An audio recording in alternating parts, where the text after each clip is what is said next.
যে এই সংসদ সদস্য গাজী নজরুল ইসলাম সাহেব জামাতের প্রার্থী। আমরা জামাতকে সবসময় মুনাফিক এবং ভণ্ড বলি। এটা প্রতারণা, ওনার তো দ্বিতীয় স্ত্রী না।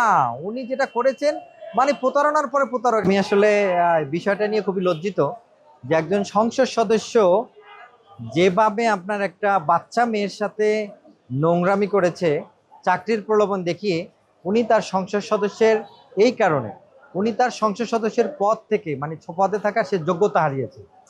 শুধুমাত্র তার একটা অপরাধ না, আপনারা দেখবেন যে এই সংসদ সদস্য গাজী নজরুল ইসলাম সাহেব জামাতের প্রার্থী। আমরা জামাতকে সবসময় মুনাফিক এবং ভণ্ড বলি। ল্যাংটা সুলেমান বাবার একটা গান শুনতাম যে তারা আসলে ওই মাজারে এক ভক্ত থাকে ভণ্ডর মতন করে, আর আপনার বাহিরে তাদের আরেক রূপ। তো সুতরাং তাদের ভিতরে একটা রূপ, তাদের বাহিরে একটা রূপ। তাদের লোভ লালসায় আমাদের এই বাচ্চারা চাকরির প্রলোভন সহ বিভিন্ন ফাঁদে পড়ে যাচ্ছে। একজন সংসদ সদস্য হয়ে তিনি যে লোভ লালসায় যে কর্ম করেছে, তিনি এই সংসদ সদস্যে lily whip shea mystic glowing body wash, secret to ultimate glow.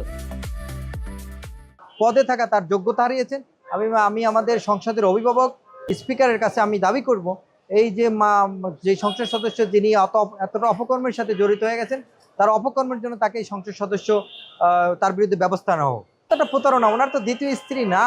উনি যেটা করেছেন মানে প্রতারণার পরে প্রতারক। একটা মানুষ আইন প্রণেতা হয়ে যেভাবে প্রতারণা করেছেন এটা দেশবাসী স্পষ্ট। আপনারা দেখেছেন যে যখন তাকে আবাসিক হোস্টেলে ধরা হয়েছে, সে তখন থেকে মাপ চাচ্ছে।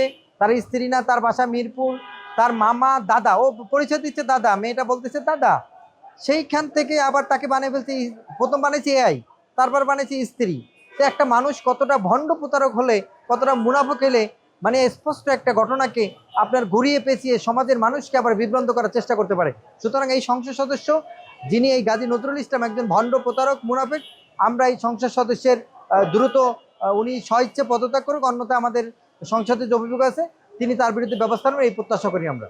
এখন ওনার তো যেই ভিডিওগুলো, আগের যে ভিডিওগুলো আছে মানে মেয়েদেরকে পর্দার মধ্যে রাখতে হবে, হিজাবের মধ্যে রাখতে হবে, এটা আসলে তাদের একটা রূপ।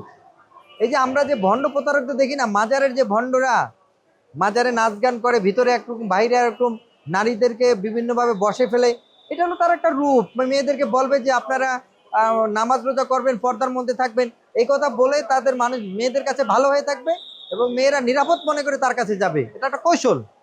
মেয়েরা এবং বাচ্চারা যখন নিরাপদ মনে করবে তখনই তার কাছে যাবে।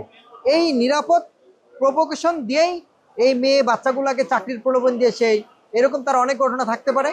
আমার মনে হচ্ছে যে তদন্তপূর্বক তার অনেক ঘটনা আসবে। আমি এটাকে তার বলবো যে একদম টোটালি একটা তার প্রতারণা। একদিকে বলে যে আপনারা পর্দার মধ্যে রাখেন, অন্যদিকে এই বাচ্চা মেয়েদেরকে নিয়ে এসে বিভিন্ন প্রভোকেশন, চাকরির প্রভোকেশন দিয়ে নিয়ে এসে আপনার তার লালসায় পরিণত করে।